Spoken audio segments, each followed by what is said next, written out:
আসসালামু আলাইকুম। কথায় আছে সুন্দর করে যে কথা বলে সে নাকি বিশ্ব জয় করতে পারে। কথা দ্বারা যেমন মানুষকে আঘাত করা যায়, ঠিক একইভাবে সুন্দর কথা দিয়ে মন জয় করা সম্ভব। যে সুন্দর করে কথা বলতে পারে সে খুব সহজেই জীবনের অনেক কিছু অর্জন করতে পারে। আমাদের সবার সমস্যা, আমরা কথা বলতে জানি না। কথা বলতে তো জানি, কিন্তু আমাদের কথা শুনলেই অন্যরা বিরক্ত হয়। কেউ আমাদের দ্বারা কনভিন্সড হয় না, কেউ আমাদের দ্বারা ম্যানিপুলেটেড হয় না। আমরা সবসময় পিছিয়ে থাকি। আজকের ভিডিওতে আমি আপনাকে 7টা টেকনিক শেখাবো, যে 7টা টেকনিক শিখলে আপনার কথা বলার ধরন পাল্টে যাবে। শুধু সেটাই না, আপনি অন্যকে কনভিন্স করতে পারবেন, নিজের ধারণাগুলোকে সহজ ও সাবলীলভাবে উপস্থাপন করতে পারবেন, এবং অন্যরাও আপনাকে অনেক বেশি গুরুত্ব দেওয়া শুরু করবে। প্রশ্ন আসতে পারে, আপনি কে এই 7টা টেকনিক শেখানোর মতো? প্রথমত, আমি একজন সফল শিক্ষক, যে কিনা ইতোমধ্যে প্রায় লক্ষাধিক স্টুডেন্টকে পড়িয়েছি, এবং তারা আমার কথার মাধ্যমে বা কথার জাদুতেই কিন্তু আচ্ছন্ন থেকেছে। শুধু সেটাই না, আমার বিতর্কের অভিজ্ঞতা আছে 10 থেকে 12 বছর। আমি নটর ডেম ডিবেট ক্লাবের প্রেসিডেন্ট ছিলাম, বুয়েট ডিবেটিং ক্লাবের ভাইস প্রেসিডেন্ট ছিলাম, এবং আপনারা আমার ড্রয়িং রুমে গেলে অনেকগুলো ডিবেটের ট্রফিও দেখতে পাবেন। তাই কথা কিভাবে বলতে হয় এবং কথা দ্বারা কিভাবে মানুষকে মুগ্ধ করতে হয়, তার একটা অন্যতম ভালো স্কিল আমি অর্জন করেছি আমার এই 26 বছরের জীবনে, যা আমি আপনার সাথে শেয়ার করতে চাই। ভিডিওটা শেষ পর্যন্ত দেখুন এবং সুন্দর করে কথা বলে নিজের জীবনকে পরিবর্তনের একটি ধাপ আপনি অবশ্যই আজকে থেকে নিন।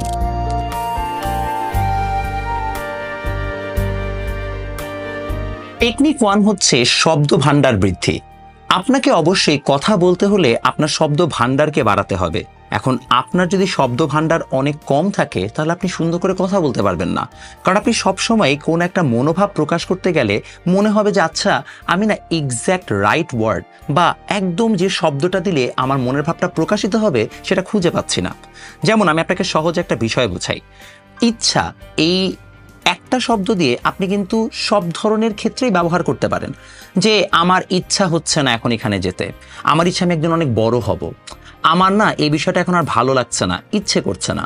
দেখেন, সব জায়গায় ইচ্ছা শব্দটা ব্যবহার করা যায়, বাট ভাইব ম্যাচ করাটা ইম্পর্টেন্ট। আপনি যদি ইচ্ছার পরিবর্তে কোনো জায়গায় অভিপ্রায়, অভিলাষ শব্দ ব্যবহার করেন, তাহলে হয়তোবা আপনার শব্দগুলো বা আপনার বাক্যগুলো একটু মিনিংফুল হবে। যেমন, আমি আসলে অনেক বড় হব একদিন, এটাই আমার অভিপ্রায়। এই কথাটা বলার মাধ্যমে আপনি যখন শব্দটাকে একটু টুইস্ট করলেন, তখন কিন্তু আপনার পুরো এন্টায়ার সেন্টেন্সটার ভাইব, ভারত্ব, এগুলো সব কিন্তু পরিবর্তন হয়ে গেল। এর মানে হচ্ছে আপনার কাছে মনে হয় যে আসলে একই শব্দের তো সব জায়গায় ব্যবহার একই রকম, কিন্তু স্টিল সিমিলার শব্দ, সিনোনিম হলেও, অর্থাৎ একই অর্থ বা সমার্থক শব্দ হলেও অবশ্যই যখন আমরা বিভিন্ন জায়গায় শব্দগুলোকে ব্যবহার করছি, তাদের ভাইবগুলো ম্যাচ করা কিন্তু গুরুত্বপূর্ণ। এবং সে কারণে আপনার খুব দরকার যেন আপনি আপনার শব্দ ভান্ডার বাড়াতে পারেন। কিন্তু শব্দ ভান্ডার বাড়াবেন কিভাবে? পার্টিকুলারলি যদি আপনারা ইংরেজি বাংলা যে কোনো জায়গায় যেতে চান, আপনি চাইলেই এক্ষেত্রে বই পড়তে পারেন, কিংবা আপনি চাইলে মুভি দেখতে পারেন। ইংরেজির ক্ষেত্রে তো বই এবং মুভি দেখাটা খুবই আপনাকে সাহায্য করবে, কিন্তু বাংলার ক্ষেত্রে আরেকটা খুব সহজ উপায় হচ্ছে আপনি কি বিভিন্ন কবিতা পড়তে পারেন। কারণ বিভিন্ন কবিতায় যে ধরনের সুন্দর শব্দ ব্যবহার করা হয়, সে শব্দগুলো সচরাচর আমাদের যেটাকে আমরা বলি স্ট্রিট ল্যাঙ্গুয়েজ, সেখানে কিন্তু ব্যবহার করা হয় না। তো আপনি যে কাজটা করবেন, প্রতিদিন 5টা করে শব্দ অ্যাক্টিভলি শেখা শুরু করবেন। এই 5টা শব্দ তারপরে আপনি নিজের বাক্যে, নিজের ফেসবুক পোস্টে, নিজেদের গ্রুপ চ্যাটে, সব জায়গায় আপনি বলা শুরু করবেন। বলতে বলতে একটা সময় পরে আপনার কিন্তু শব্দ ভান্ডারটা অটোমেটিক্যালি রিফ্লেক্স অ্যাকশনে পরিণত হয়ে যাবে। আর যখন এই রিফ্লেক্স অ্যাকশনে পরিণত হচ্ছে, তখন আপনাকে আর কষ্ট করে অ্যাক্টিভলি শব্দগুলো আপনার মস্তিষ্কে খুঁজতে হবে না। এভাবে আপনার বেশি না, বিশ্বাস করেন, মাত্র 200 শব্দ যদি আপনার শব্দ ভান্ডারে আপনি যুক্ত করতে পারেন, তাহলে আপনি দেখবেন আপনার কথার যে লেভেল বা আপনার কথার যে এখন ভাইব, কিংবা আপনার কথার যে এখন অন্যরকম অবস্থা, সেটা কিন্তু পরিবর্তন হয়ে গেছে। সেকেন্ড যে স্টেপটা খুবই ইম্পর্টেন্ট, সেটা হচ্ছে পজ নিতে জানা বা থামতে শেখা। আমরা অনেক সময় কথা বলার সময় খুব দ্রুত কথা বলার চেষ্টা করি। এটা নিয়ে আমার নিজস্ব একটা সমস্যা ছিল, যেহেতু আমি বিতর্ক করি, তাই বিতর্কে আবার আমাদেরকে কম সময়ে অনেক বেশি কথা বলতে হয়। তাই আমি না অনেক সময় খুব দ্রুত কথা বলতাম। বাট যখন পড়াতে যাই, তখন দেখলাম যে আমার শিক্ষার্থীরা আমার পড়া বুঝতে পারছে না, কারণ আমি যদি দ্রুত কথা বলি তাহলে আসলে তারা আমার সাথে ক্যাচ করতে পারছে না। ঠিক তখনই আমার মাথায় আসলো যে আমাকে আসলে কথা বলার সময় পজ নিতে হবে বা আমাকে একটু থামতে হবে। এবং এই থামাটা খুবই গুরুত্বপূর্ণ, কারণ আপনি যখন থামেন তখন অন্য মানুষজন আপনার কথা শোনার জন্য একটু এগিয়ে আসে, এবং এই যে এগিয়ে আসলো তখন তারা আসলে আপনার কথাকে একটু গুরুত্ব দেয়, এবং এ কারণে থামতে শিখতে হবে। এখন প্রশ্ন হচ্ছে আপনি থামা শিখবেন কিভাবে, বা কোন মুহূর্তে থামতে হবে আপনি কিভাবে বুঝবেন? এটা বোঝার সবচেয়ে সহজ উপায় হচ্ছে, আমি সাধারণত বলি যে কোনো সময় যখন আপনার দম শেষ হয়ে যাচ্ছে আপনি ওই সময় একটু থেমে যান। যেমন আমি মাত্রই থামলাম, এবং আমি কেন থামলাম জানেন? কারণ আমার হচ্ছে দম আর কাজ করছিল না। সো এমনভাবেই থামলাম যে মনে হলো এটা মনে স্বাভাবিকভাবেই আমি এখানে থামারই কথা, বাট আসলে এমন কোনো বিষয় না। আপনার যখন আর দম কাজ করছে না, আপনার যখন নিঃশ্বাস নিতে হচ্ছে, আপনি তখন একটু ঠান্ডা করে আস্তে করে হচ্ছে যে পজ নিয়ে তারপরে কথাটা বলেন। আপনি যখন এভাবে পজ নিয়ে বা একটু থেমে কথা বলবেন, অটোমেটিক্যালি আপনার কথার ক্ল্যারিটি বা পরিচ্ছন্নতা বৃদ্ধি পাবে, এবং তখন দেখবেন অটোমেটিক্যালি আপনার কথা মানুষ গুরুত্ব দিয়ে শোনা শুরু করছে। 3 নম্বর ইম্পর্টেন্ট জিনিস, অনেক কথা বলার থেকে কম কথায় আপনার মনোভাব প্রকাশের একটা মেকানিজম আপনাকে গ্রো করতে হবে। বিতর্কে আমরা এটা খুব ভালোভাবে শিখি, কারণ 5 মিনিটের মধ্যে আমাদেরকে অনেক কথা বলতে হয়। তখন আমরা অটোমেটিক্যালি আমাদের কম কথায় কিভাবে বেশি বেশি মনোভাব প্রকাশ করা যায় তার একটা রিফ্লেক্স অ্যাকশন বা রিফ্লেক্স মেকানিজম আমাদের ব্রেইনে গড়ে ওঠে। এখন আপনি তো আর বিতর্ক করেন না, তা আপনাকে তো শিখতে হবে কিভাবে কম কথায় আপনার মনোভাবগুলো প্রকাশ করতে পারেন। এক্ষেত্রে আপনি অ্যাক্টিভলি যেটা করতে পারেন সেটা হচ্ছে, আগে আপনার যে কোনো একটা কথার স্ক্রিপ্ট আপনি লিখতে পারেন। মনে করেন এমন একটা ভাবে আপনি চিন্তা করছেন যে কালকে আপনার একটা বক্তব্য দিতে হবে। আচ্ছা, আপনি যদি বক্তব্য দেন তাহলে তাকে আপনি আগে স্ক্রিপ্টিংটা করেন। করার পরে আপনি নিজে এখন চেষ্টা করেন যে এই স্ক্রিপ্টটাকে কিভাবে 80% কথায় কনভার্ট করা যায়, আচ্ছা কিভাবে 50% কথায় কনভার্ট করা যায়। দেখবেন আপনি যদি অ্যাক্টিভলি এফোর্ট দিতে থাকেন তাহলে উইদিন 30 to 40% কথার মধ্যে আপনার মনোভাব প্রকাশ করে ফেলা সম্ভব, এবং এটা কিন্তু অ্যাকচুয়ালি ট্রু। শুধু সেটাই না, যখন আপনি এরকম হাতে লিখে লিখে জিনিসটা প্র্যাকটিস করে ফেলেছেন, একটা সময় পরে আপনার কনভারসেশন বা কথাবার্তাতেও আপনি একই বিষয়টাকে ইন্ট্রোডিউস করতে পারেন, বা আপনি এই বিষয়টাকে ব্যবহার করতে পারেন। কিভাবে ব্যবহার করবেন? যে কারোর সাথে কথা বলার সময় আপনি একটু ঠান্ডা মাথায় আগে কি বলতে চান সেটা ভেবে তারপরে ডেলিভারি করুন। উদ্গ্রীব হয়ে যাওয়া যাবে না যে আমাকে এখনই বলে ফেলতে হবে। তাহলে দেখবেন আপনার মাথায় আপনি একটা গেম প্ল্যান সাজাতে পারছেন যে আপনার কথাটাকে আপনি কিভাবে বলতে চান। যদি আপনি কোনো জায়গায় স্পিচ দেন যেখানে কিনা আপনার রিহার্স করার অপশন আছে, তাহলে ইনাফ টাইমস রিহার্স করুন। যদি আপনি অনেকবার অনুশীলন করেন তাহলে দেখবেন খুব সহজেই আপনার মধ্যে এই টেন্ডেন্সিটা বা এই সক্ষমতাটা খুব সহজে হচ্ছে একটা সময় গড়ে উঠবে। স্টেপ নাম্বার 4 হচ্ছে ভাগ ভাগ করে কথা বলতে শিখুন। এটাও আমার বিতর্কে শিখি। আমরা যখনই কথা বলি বা বিতর্কে যখন বক্তব্য দিই তখন আমরা কিন্তু সেগমেন্টেড ভাবে আমাদের কথাগুলোকে উপস্থাপন করার চেষ্টা করি, এবং এই কাজটা আমি আমার পড়ানোর ক্ষেত্রেও খুব ভালোভাবেই হচ্ছে যে ব্যবহার করি।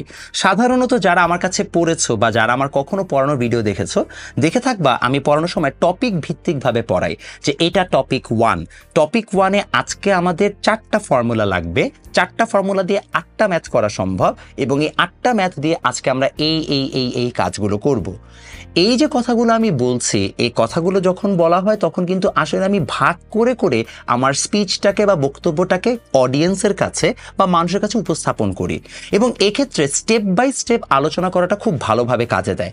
এটা আমার মধ্যে একটা বড় সমস্যাও, যে আমি যখন মানুষের সাথে কথা বলি তখন আমি বলি যে দেখো এখানে 3টা বিষয় আছে, দেখো 4টা বিষয় আছে। এই যে আমি নিউমারিক্যালি আগেই ওকে একটা গেম প্ল্যান দিয়ে দিই, তখন না ও চিন্তা করে আচ্ছা 1 নম্বর কথাটা গেল, তাহলে পরে 2 নম্বর কথা তো শুনতে হবে, আচ্ছা এরপরে 3 নম্বর কথা শুনতে হবে। ওর ব্রেন অটোমেটিক্যালি একটা টাইম ল্যাপস তৈরি করে ফেলে যে আচ্ছা মমিত ভাই কথাটা যখন বলবে সে এক্স্যাক্টলি কোন ধাপে বলবে। এভাবে সেগমেন্টেড ভাবে বা যদি আপনি স্টেপ বাই স্টেপ হচ্ছে কথা বলতে শুরু করেন, তাহলে আপনার কথাগুলোর ক্ল্যারিটি, আপনার কথাগুলোর ব্যাপারে এনথুসিয়াজম বা কিউরিওসিটি, এই বিষয়গুলো মানুষের মধ্যে বা শ্রোতার মধ্যে বাড়া শুরু করবে, এবং আপনি দেখবেন আপনার কথাগুলো আস্তে আস্তে আরো সুন্দরভাবে উপস্থাপিত হচ্ছে, কারণ আপনার ব্রেইনও এখন আপনার বক্তব্যটাকে ভাগ ভাগ করে মানুষের সামনে উপস্থাপন করার জন্য ক্লিয়ার একটা মেসেজ বা রেকমেন্ডেশন পাচ্ছে। স্টেপ নাম্বার 5 হচ্ছে আপনার বক্তব্যটাকে সবসময় 3 ভাগে ভাগ করুন। ভূমিকা, তার মাঝখানে থাকবে হচ্ছে ব্যাখ্যা, তারপরে থাকবে কনক্লুশন বা উপসংহার। আমি আপনাকে একটা সহজ এক্সাম্পল দিয়ে বুঝাই। মনে করেন আজকের ভিডিওতে আমি আপনাকে এক্স্যাক্টলি কি করেছি দেখুন তো। আমি প্রথমে আপনাকে একটা ভূমিকা দিয়েছি যে আমরা আজকের ভিডিওতে শিখবো কিভাবে আপনি সুন্দর করে কথা বলতে পারেন। এই ব্যাপারে আপনাকে আমি 7টা আইডিয়া দিব। আমার ভূমিকার মধ্যে আপনি আইডিয়া পেয়ে গেছেন যে এক্স্যাক্টলি কি হবে এবং আপনাকে কয়টা স্টেপ শেখানো হবে। সো আপনার ব্রেন অটোমেটিক্যালি কিন্তু এখন উদ্গ্রীব যে আমি 7টা পয়েন্ট কিন্তু শেষ পর্যন্ত শুনতে চাই। এটার মাধ্যমে আমার ভিডিওর কি রিটেনশন বাড়বে, যে আপনার লম্বাটে আমার ভিডিওটা দেখবেন। সবই কিন্তু ওয়েল প্ল্যান ভাবে আগানো। তারপরে দেখেন আমি 7টা স্টেপকে ব্যাখ্যা করছি। 7টা স্টেপ ব্যাখ্যা করার পরে অবশ্যই আমি আপনাকে উপসংহার বা কনক্লুশনও কিছু একটা বলবো। সো এইভাবে কিন্তু আমি আমার নর্মাল কনভারসেশনটাকেও সাজাতে পারি। যে দেখুন আপনার কারোর সাথে এমনি কোনো একটা বিষয় নিয়ে আলোচনা হচ্ছে, আপনি তখন খুব সহজে তার সাথে বলতে পারেন দেখুন প্রথমত বিষয়টা এমন, এখন আমি আপনাকে ব্যাখ্যা করি কেন এমন। আচ্ছা, ব্যাখ্যা থেকেই বুঝলেন কেন আমি কথাটা বলেছিলাম। দেখেন আমরা কিন্তু কথা বলার সময় চাইলে এই 3টা অংশকে ভাগ করে করে কথা বলতেই পারি। স্টেপ নাম্বার 6 সবচেয়ে ইম্পর্টেন্ট। যখন অন্য কেউ কথা বলছে তখন আপনার কিন্তু তাকে বডি ল্যাঙ্গুয়েজ দিয়ে রেসপন্ড করতে হয়। যেমন কেউ একজন কথা বলছে, আপনি এক্ষেত্রে দুটো কাজ করতে পারেন। যদি আপনি এমন একটা পার্সোনালিটি পোর্ট্রে করতে চান যেখানে আপনি হচ্ছে অনেক হাম্বল এবং আপনি অনেক ওয়েল রিসিভিং একজন মানুষ, তাহলে আপনি সবসময় হাসি মুখে থাকবেন। যেমন আরেকজন কথা বলছে, আপনি এরকম করে হাসছেন, হ্যাঁ নাইস বলুন, সেইভাবে আপনি সুন্দর করে হচ্ছে যে তাকে একটা পজিটিভ ভাইব দিচ্ছেন। বাট আপনি যদি ডমিনেন্স শো করতে চান, যেটা টু বি অনেস্ট এখন আমি বেশি বেশি করি, সেটা হচ্ছে একটা স্ট্রেট ফেস নিয়ে বসে থাকা উইদাউট এনি ইমোশন, যেটাকে আমরা বলি পোকার ফেস, যে আসলে বুঝতেই পারছে না কি ভাবছে, চুপচাপ জাস্ট হচ্ছে ওর দিকে এক নাগারে তাকিয়ে থাকা। এবং আই কন্ট্যাক্টটা খুবই গুরুত্বপূর্ণ। আপনি মুখ দিয়ে যতটা কথা বলেন, চোখ দিয়ে তার থেকে বেশি কথা বলে ফেলেন। এই জন্য আপনার চোখ দিয়ে খুব সহজেই আপনি তাকে ইন্টিমিডেট করতে পারেন। কিংবা আপনি কি ডমিনেন্ট একটা পার্সোনালিটি শো করতে চান, নাকি একটা কাইন্ড সুইট পার্সোনালিটি শো করতে চান, আপনি সেটাও কিন্তু এটার মাধ্যমে নিয়ন্ত্রণ করতে পারেন। আপনি যেন অবাক হবেন, বাট আমি যখনই কারোর সাথে কথা বলি আমি খুব সচেতনভাবে এই জিনিসটা করার চেষ্টা করি। যদি আমার কোনো জায়গায় ডমিনেন্স শো করতে হয় তাহলে আমি খুব স্ট্রেট ফেস নিয়ে থাকি, আর যদি আমি কারোর সাথে সুইটভাবে থাকতে চাই, সুন্দর সুন্দর হাসি মুখে তার সাথে কথা বলি বা হাসি হাসি দিয়ে হচ্ছে যে তাকে রেসপন্ড করার চেষ্টা করি। সো আপনি যখন কথা বলছেন না, আপনি তখনও কথা বলছেন, এই বিষয়টা আপনাকে বোঝা খুবই গুরুত্বপূর্ণ। আর last but not the least, number 7, data ব্যবহার করুন। যে কোনো কথা বলার সময় আপনার ক্রেডিবিলিটি নির্ভর করে ডেটার উপর। আমি যদি প্রথমে আপনাকে বলি যে আমি আজকে 2 লক্ষ স্টুডেন্ট পড়িয়েছি, আপনি ভাববেন আচ্ছা এই লোকটা 2 লক্ষ মানুষকে তার কথা দিয়ে কনভিন্স করেছে যে তাকে আপনার টাকা দিতে হবে, তার মানে এই লোকটার কথা আমার শোনা উচিত, because that guy has credibility. আমি যদি প্রথমেই বলি যে আমি নটর ডেম ডিবেট ক্লাবের প্রেসিডেন্ট ছিলাম, তাহলে আপনি ভাববেন আচ্ছা এই লোকটা যেহেতু বিতার্কিক এবং এত সফল একজন বিতার্কিক, তাহলে অবশ্যই তার কথার দাম আছে, সে কথা বলতে জানে। যে কোনো একটা কথা শুরু করার আগে ক্রেডিবিলিটি এনশিওর করেন। সমস্যা হচ্ছে অনেকে মনে করতে পারে যেটা মনে হয় ফ্লেক্স নেওয়ার চেষ্টা করছে, মনে করলে করুক, কোনো সমস্যা নাই, বাট আপনাকে এনশিওর করতে হবে সেজন্য অ্যাটলিস্ট জানে এবং বিলিভ করে যে না আপনার একটা অ্যাবিলিটি বা সক্ষমতা আছে। It's okay to take that risk. আপনাকে মানুষ যদি একটু এসব ক্ষেত্রে মনে করে শো অফ মনে করতে দিন, বাট অ্যাটলিস্ট তার এইটা জানাটা আরো বেশি গুরুত্বপূর্ণ যে সে আপনাকে বিশ্বাস করতে পারে বা আপনি ক্রেডিবল। সেটার পাশাপাশি আপনার কথায় আপনি স্ট্যাটিস্টিক্স ব্যবহার করার চেষ্টা করুন। যেমন ফর এক্সাম্পল, আমি পড়ানোর সময় আমার স্টুডেন্টদেরকে কনভিন্স করার জন্য একটা খুব সহজ টেকনিক ইউজ করি। ক্লাসের আগের দিন আমি ওই টপিক রিলেটেড বিগত বছরের কিছু প্রশ্ন পড়ে যাই এবং আমি ক্লাসে যে ধুমায় বলতে থাকি, জানো 2025 সালে ঢাকা বোর্ডে কিন্তু এই প্রশ্নটা আসছে, 2023 সালে কুমিল্লা বোর্ডে কিন্তু অবজেক্টিভটা আসছে। ও মনে করে কি আচ্ছা এই লোকটা লিটারেলি পুরো কোয়েশ্চেন ব্যাংক মুখস্থ করে ফেলছে, ও জানো না আমি আগের দিন পড়েছি। সো তার মানে অবশ্যই এই লোকটা তো জানে, এই লোকটা তো অনেক কনফিডেন্ট, এই লোকটার কথা তো তাহলে শুনতে হবে, কারণ এই লোকটা আমাকে একদম ধরে ধরে বলে দিচ্ছে এখানে এটা হবে। আমি ইনফ্যাক্ট এটাও বলে দিই, জানো অমুক স্যারের বইয়ে কিন্তু এই লাইনটা আছে, আসলে কিছু না, আমি এটা আগের দিন পড়ে আসছি। সো আপনাকে এইভাবে নিজের কথার মধ্যে ডেটা ইনক্লুড করা শুরু করতে হবে। যত ডেটা ইনক্লুড করবেন, মেটাফর দিবেন, তত মানুষ আপনার কথায় ক্ল্যারিটি পাবে এবং আপনাকে বিশ্বাস করবে। সো ক্রেডিবিলিটি বাড়ানোর চেষ্টা করতে হলে আপনাকে ডেটা দেওয়া শুরু করতে হবে এবং এই জন্য অবশ্যই একটু স্টাডি করতে হবে। সো এই গেল আমাদের 7টা টেকনিক। আশা করি আপনারা সবাই এই টেকনিকগুলো শিখে অনেক উপকৃত হবেন। যারা আমাকে কখনো আগে দেখেননি ভিডিওতে, অবশ্যই আমাকে সাবস্ক্রাইব করে ফেলবেন, ফলো দিয়ে ফেলবেন এবং যেন আপনারা সামনে আমার ভিডিওগুলো আরও দেখতে পান সেটার জন্য বেল নোটিফিকেশনটা বাজিয়ে দিতে পারেন। আপনারা কি এরকম টাইপের ভিডিও আরও চান কি না সেটা আমাকে অবশ্যই কমেন্ট সেকশনে জানিয়েন এবং দেখবেন আমি একটা নতুন স্টুডিও সেটআপ নিয়েছি। আশা করি আপনাদের সবার এখনকার ভিডিওগুলো আরও সুন্দর এবং ভালো লাগবে। আমার জন্য দোয়া রাখবেন।